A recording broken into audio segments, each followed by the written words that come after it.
So, should you learn functional programming in 2026? Let's keep this practical. If you're a developer who's been coding for a few years, you can ship features, build products, and do your job just fine.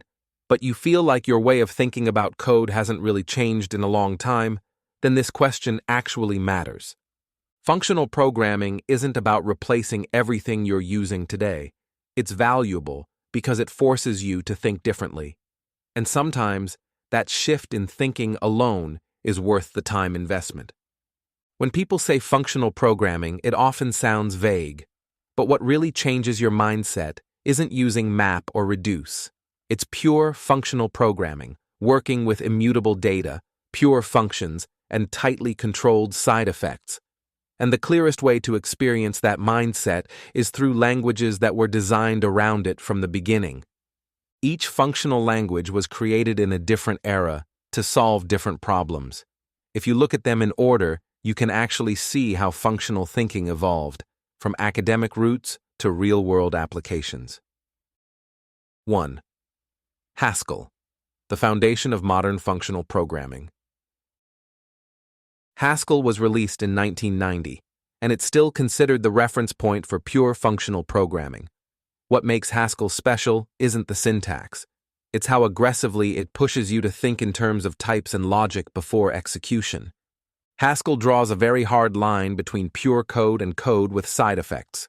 If a function reads a file, logs something, or talks to the network, that fact is visible in its type. As a result, when you read Haskell code, you immediately know which parts are safe to reason about and which parts interact with the outside world. In practice, Haskell has been used at places like Facebook for anti-spam systems, at GitHub for internal services, and in finance, where correctness matters more than speed of development. But even if you never use Haskell at work, learning it tends to permanently change how carefully you design code in other languages. 2. Idris, when the type system starts enforcing correctness. Idris began around 2007, and what sets it apart is its use of dependent types. In Idris, types can depend on values.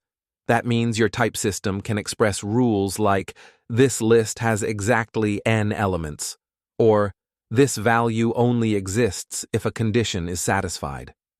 The most important shift Idris introduces is how you think about errors. Many logic errors don't need to be tested for.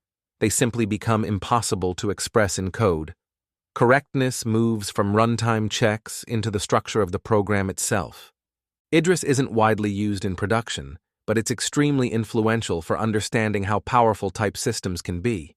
Once you've worked with Idris, you start using types more intentionally, even in mainstream languages. 3. Elm. Functional programming enters front-end development. Elm was released in 2012 with a very clear goal: make front-end development less painful. It's a pure functional language designed specifically for user interfaces. No runtime errors, no nulls, no undefined behavior, and UI is modeled as a pure function of state. The best thing about Elm is how it reshapes your mental model of front-end code.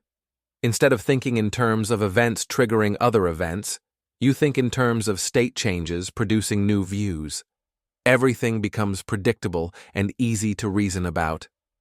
Elm has been used in production at companies like NoRedInk and Rakuten, but its bigger impact is conceptual. Many ideas from Elm later influenced tools like React. For many developers, Elm is the first time front-end code feels clean, logical, and reliable. 4. PureScript. Pure functional thinking without leaving the real world. PureScript came out in 2013 and is often described as Haskell for the JavaScript ecosystem. It's a pure functional language with a strong type system that compiles to JavaScript, so you can still live in the web world while writing functional code. What makes PureScript valuable is that it gives you the full functional experience, immutability, composition, explicit effects, without isolating you from practical development. You still build real web apps, use existing tooling, and deploy normally, but your code becomes far more structured and predictable. PureScript has been used in startups and complex web systems where long-term maintainability matters. It's a great option if you want to learn functional programming seriously without going fully academic. So, should you learn functional programming in 2026? If your only goal is to finish the next sprint as fast as possible, maybe not. But if you want to level up how you think about code, understand why certain bugs are hard to eliminate, and build systems that remain understandable as they grow, then functional programming is one of the clearest paths forward. You don't need to learn every language.